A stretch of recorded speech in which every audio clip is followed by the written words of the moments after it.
Hello, everyone. My name is Mavis. I live in Ontario, Canada. I'm originally from Ghana. I'm an oil and gas professional in corporate Canada. I'm a wife and a mom to a beautiful little girl, and I'm also a proud digital business entrepreneur. My name is Charlotte. I live in Virginia, United States. I'm originally from Ghana. I'm a medical billing specialist. I'm a wife, a mom, and also a proud digital business entrepreneur. My name is Gwendolyn. I'm originally from Ghana. I live in Massachusetts in the US with my family. I'm a mom of two. I'm a wife. I work in the health and human services field, and I'm also a proud and successful digital business owner. My name is Elizabeth. I'm originally from Nigeria and I'm based in Texas with my family. I'm a stay-at-home mom of twins, and I'm also a successful digital business entrepreneur. My name is Aline. I'm originally from Cameroon. I live in Maryland, USA with my family. I'm a wife, I'm a mom of three, I'm a scrum master, and I'm also a successful digital business owner. Being a mompreneur means to me the ability to have choice, to be able to spend quality time with my daughter, be present in her upbringing without worrying too much about financial constraints. Being a mompreneur helped me balance my life. At first, I used to overwork myself without even getting time for myself. But now, I don't do that anymore. Because of opportunity, I came across. So when I think of mompreneur, what comes in mind is a mom who actively runs her own business to ensure financial stability, in addition to raising her kids, caring for her family to provide them a better life. Being mompreneur has always given me the time being able to balance work and family at the same time.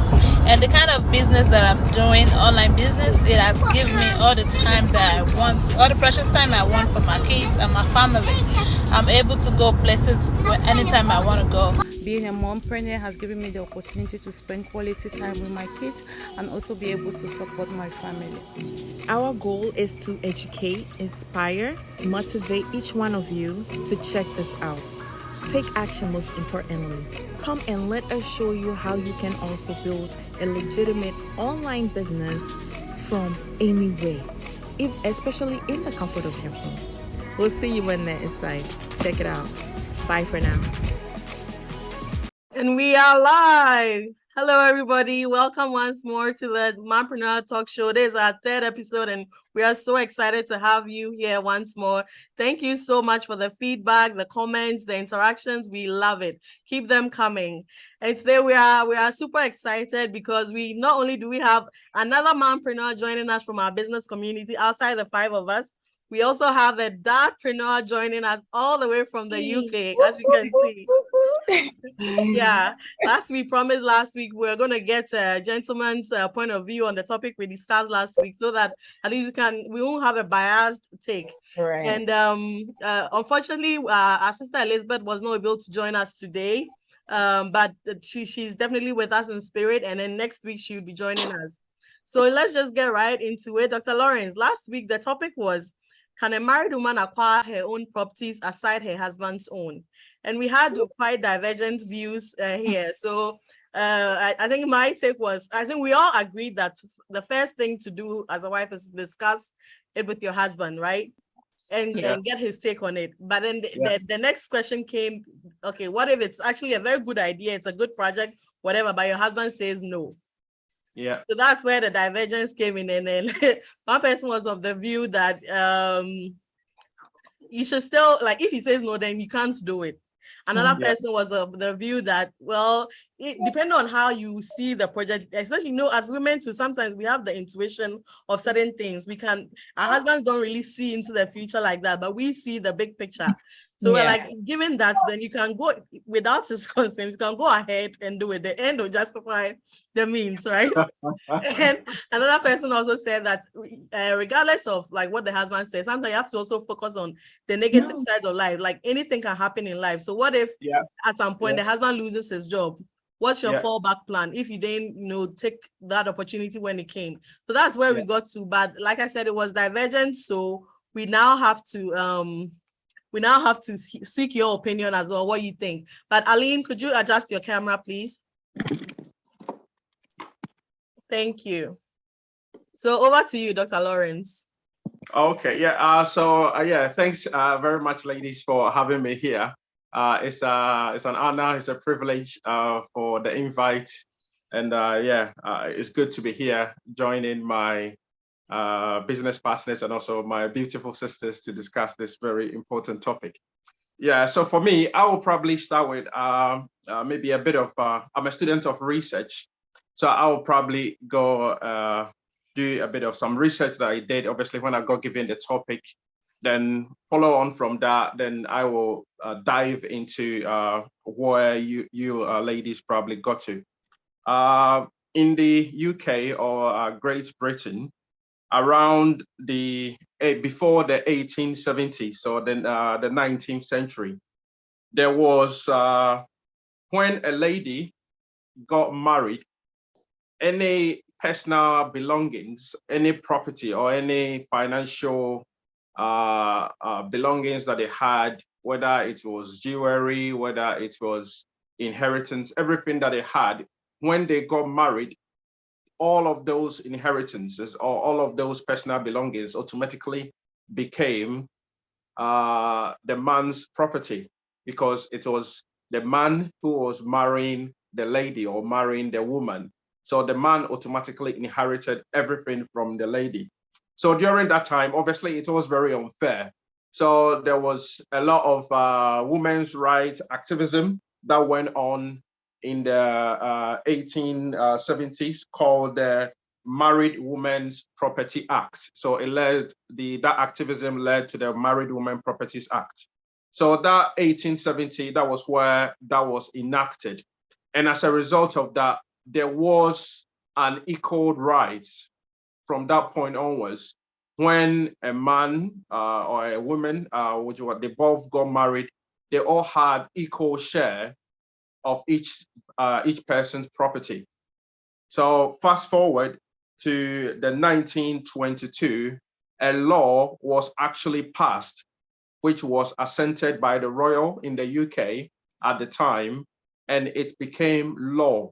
So from that point onwards, whether it was the lady or the woman or the in the marriage who owned all the property, or it was the husband who owned all the property, the fact that they've decided to become a husband and a wife, each other's property is equally shared, whether one person is dead and the survivor, what you call a spouse, they can take complete ownership of that particular person's property. So let's fast forward to the question that you posed. It is a very interesting topic. And for me, I will look at it from two different perspectives, or from two separate geographical locations. For me, because I am originally from Ghana, I will look at it from my background. And obviously, coming from Ghana, there are various ethnic backgrounds. There are various ethnic biases from where we're coming from. So for me, if a husband and a wife living in the diaspora or living abroad decide that they only own a property because they've become a husband and a wife, for me, if the wife decides that they want to have their own property on the side, if it's within this particular, maybe with abroad, let's say in the UK, I live in the UK, so I'll use the UK as an example. So if the lady decides that they want to have, they are within their rights. It is their hard-earned money that they are making. At the end of the day, the Bible says that obviously when the husband will leave the family and join obviously to the wife, and they become one flesh, they become one body. So by that, which means that obviously everything that they own, they have it as a one unit, as a unit. So there isn't any two different families again, they become a one unit. So for me, because of the ethnic biases that I mentioned earlier on, let's say, normally back home, if let's say, unfortunately, the husband probably passes away, or maybe the wife passes away, and you decide that you want to have a property back home, what normally happens is that it's not all the ethnic groups, maybe in Ghana, but most of them, what they actually do is the family members, the extended family in particular, they decide that they want to take control, absolute ownership. whether the husband or the bereaved, whether they left a will or they didn't leave a will. If they didn't leave a will, then obviously there is PNDC law 111 in Ghana that they will have to use, the intestate succession law that they will have to use to be able to share the property equally among the family members, among the wife and obviously the kids, or maybe the surviving spouse. But back home, because of the various ethnic backgrounds, I think if maybe a family or a husband and a wife decide that they want to have, they want to have a property back home in Ghana, I will probably suggest, this is my opinion, I will probably suggest that they have separate or individual properties in their individual rights, in their name. So in the event that one particular person probably passes away, and this is talking from experience, I've had family members, I've had family friends where maybe the husband has passed away and maybe they were living abroad. Maybe the husband went for a holiday, and during the holiday, they were suddenly took very ill. They were taken to the hospital, and unfortunately the husband passed away. And this is a family that they had built their own retirement home back home in Ghana, where if they'd retire, they will want to go back home in Ghana. So as a result of that, the husband, obviously, they had not made any will, or they had not written any will. So the family of the husband, basically took over the entire house, took their entire property. And all the other, they had some stores as well. They had some cars that they used when they went back home for their holidays. All of that property got taken over by the husband's family. So for me, if they're probably during that time, the lady or the wife in the marriage at the time, definitely she contributed to the husband, or maybe to the construction of that particular building or to the development of that particular project. So she should have gotten her share of it. But because of all these ethnic biases, of all these ethnic differences, they kicked the lady away from the house. And because she lived abroad and she didn't want to cause any commotion, so she gladly just left the property for the husband's family, for them to take over and obviously do whatever they wanted to do with it. She didn't want any litigation with them, going to court and obviously all the back and forth. So for me, if a husband and a wife decide that they want to have any property together, if they're probably going to have it maybe abroad or wherever they are, I would probably suggest that they can do it as a unit. But if they probably want to go and do something back home, if the husband is the one who is probably is the highest earner within maybe the marriage, then maybe the husband can assist the wife to be able to deliver her own project, obviously in her name. If the wife, the other way, vice versa, if the wife is the highest earner, then the wife can also probably assist the husband for them to be able to do a property. But what I will strongly advise against is never to establish any property, or especially maybe if it's a building or maybe any stores or any project that they're delivering, they shouldn't do it on a family land. Because if it is probably done on the family land, whether it is the ladies, the wife's family land or the husband's family land, definitely in the demise, during the demise of one of those partners, there is definitely going to be a conflict. That's where you get people coming in, especially if they've got a bigger number of siblings or extended family. Everybody will want to be a partaker and share, obviously, in that particular, even though they haven't toiled anything. But the fact that it has been built or constructed on a family land, then automatically it belongs to the family, if you understand what I mean. Yeah, we understand. Yeah, exactly. Yeah. So I think it depends on the various, whether you're having the property obviously abroad or you're having the property maybe in Ghana or whichever area that you come from. I believe that it is prudent, it is very wise for you to be able to consider some of these factors and decide what you want to do, whether to do it as a unit or to have it individually. Okay, thank you so much for your submission. And that makes a whole lot of sense, because like in this day, to prevent a lot of arguments, it's just prudent that everybody should have their property in their name, right? So thank you for that. So bringing it back to last week, so the issue came about, stubborn husbands, and in this business that we are in, we have the term skeptical spouses. So we know that, and then most, like, especially those of us here on this panel, most of us are, married to Africans and stuff, and we've seen that, and this is also something that probably we can get your take on. We've seen that the men that were sort of raised abroad or who have lived outside for a bit, their mindset is very different from the ones that we uprooted from the mother. So I want us to touch base a bit on, like, when it comes to skepticism on the husband, as it relates to our business, like this business opportunity. We've dealt with the property bit. So let's say there's an opportunity that has come, like maybe to start your own online business, right? And then your husband says, no. Why do you want to start an online business? Maybe you have a full-time job. Why do you want to do that? I want us to speak to, or maybe we will let the ladies also come in and see like what's the best approaches to deal with skeptical husbands. Maybe Charlotte, you can give us your view, and then we can circle back to Dr. Lawrence. Thank you, boss lady, and thank you so much, Dr. Lawrence, for your submission. From that part, skeptical husbands, it's really, really hard to deal with them. But let's say, like last week, we said, if the thing you are going to do is of a good cause, if you think that thing you are going to do will bring a very good benefit to the family, then I will ignore my skeptical husband and go ahead. So at the end,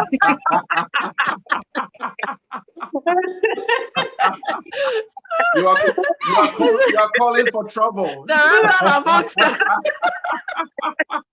Charlotte, I agree, Charlotte. I agree. At the end, they will be the first person marching to the mailbox to get the check.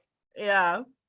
So, like I was saying, if I think it's going to benefit the family, then I will go ahead and do it. So, if somebody has anything to say, Gwen?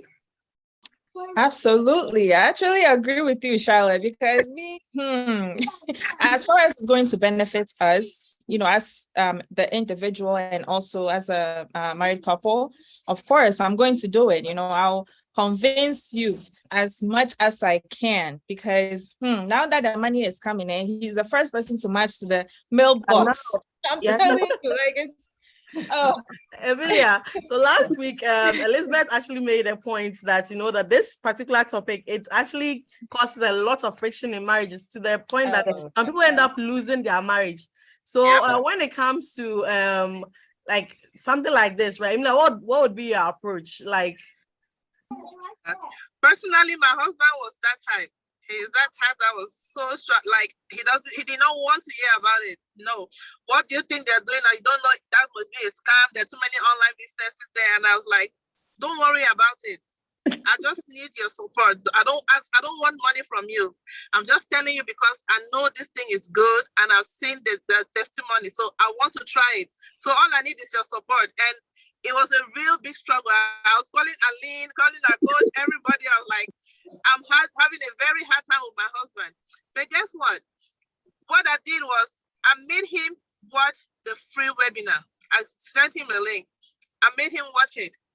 So that day he watched that video, that free webinar. Yeah. That same night, he took action. I didn't know. Wow. So I woke up to, hey, Emilia, congratulations, I have a new buyer. I'm like, who's my new buyer? It was just 2 weeks into the business. Who's my new buyer? And boom, that was my husband.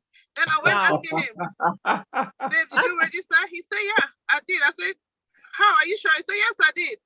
So I watched the free webinar and I saw the potential in the business. It is a good business for us to jump in. That's such an amazing approach. Yeah, people who have husbands like mine, just try and convince them to watch one free webinar. And trust me, their perspective is going to change, like mine. It's going to change.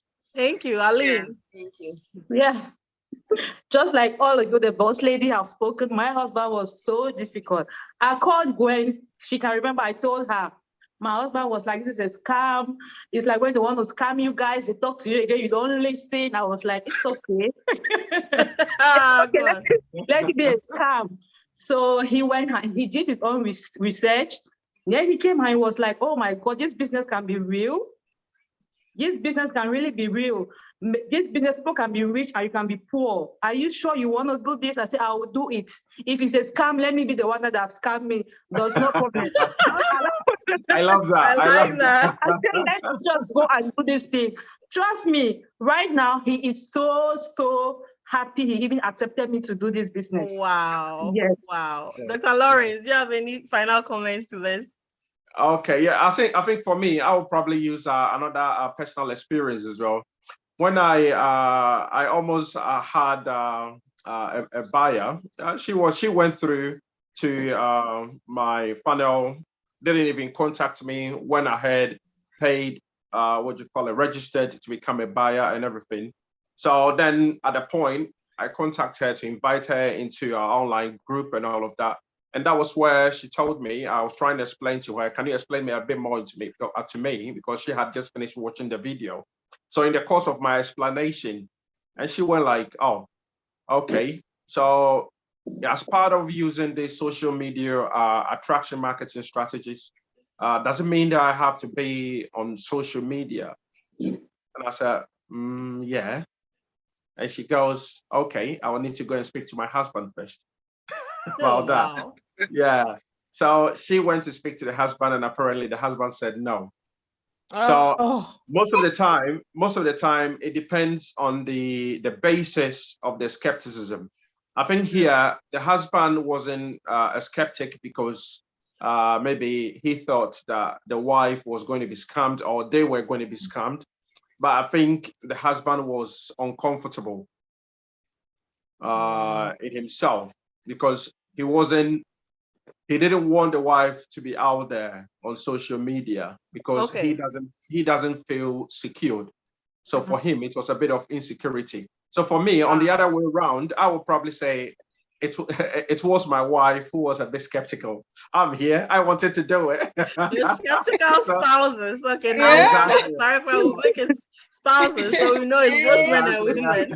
Yeah. So it was my wife who was a bit skeptical from the beginning. So when I started, and obviously when I started working really hard, hitting the milestones, and obviously she saw a bit of income announcements and all of that coming in, and she was like, oh, wow.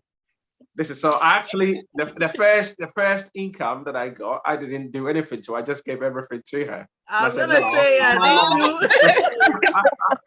Hey, that's so nice. The She first end up income benefiting more. Yeah, I made from it. I wanted her to know that it's real. Yeah. I gave the first income. I said, nah, there you go. You can do whatever you want with that first income, and you can spend it the way you want it. So yeah, now she is fully on board, and she's been asking me, when can I start? When can I join? And when can I start doing my training as well? Oh, she's always welcome. Anyone who wants to come, you're welcome. More than welcome. Thank you so much, everyone. It's been another amazing. I think Dr. Lawrence just dropped another topic, but he didn't even know himself. But he's dropped another topic that we touch on next week. Okay. A very interesting topic, yeah. But I want to say thank you to all of you, especially Dr. Lawrence, especially Emilia, for joining us. This show, as we started just a couple of weeks ago, it's been gaining lots of, interaction and traction, and then we can only hope for the best. So thank you so much for coming, and we hope to see you all next week. Bye for now. Bye. Okay, bye.